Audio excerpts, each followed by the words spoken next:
if I fill this bowl up, this is the typical sensory input that I receive in the day. Hopefully we don't drop these.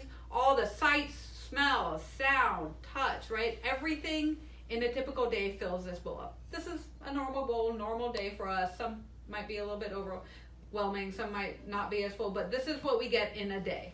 This is normal day-to-day living, whatever is happening in my life, right? So if I have this size bowl, I'm good to go. I'm totally good. When we see sensory defensive behaviors, those kids' bowls are little, right? So if here's a typical day, my yellow bowl is a typical day, and my orangey bowl is a sensory defensive kid, how much of this is it going to take to fill up this? I can start to pour it in, and I could probably get like halfway through before this orange bowl is full. If I keep pouring what's in a typical day into this bowl, it's going to overflow. So our kids who are sensory defensive have smaller bowls. So their bowl's full and I keep trying to put things in, they're going to do things to push it away. They don't want that in there. So those are our kids who will cover their ears when sounds are too loud.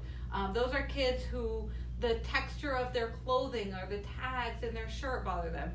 With some of our kids, one of the dads we work with, his daughter really struggled with putting her shoes on, keeping shoes on.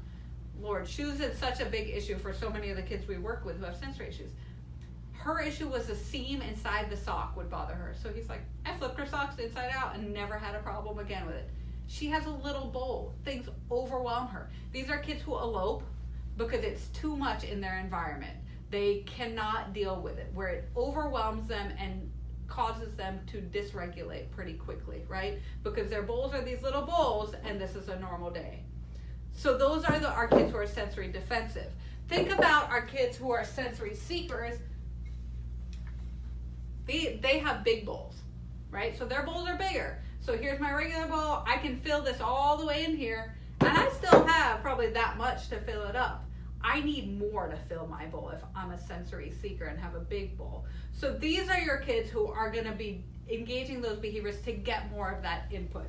So these are kids, and you guys can think about these, and even individual kids who are always fidgeting or moving or walking back and forth or tapping their fingers or playing with their hair or pushing into kids, we see if they want some of that proprioceptive input.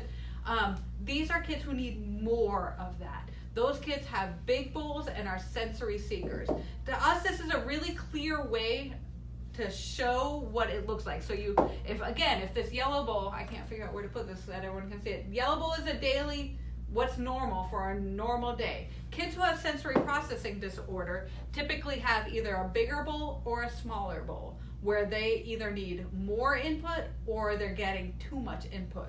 Now keep in mind, this can be in any one of those senses. So it could be with their sense of touch, or it can be with their sense of taste.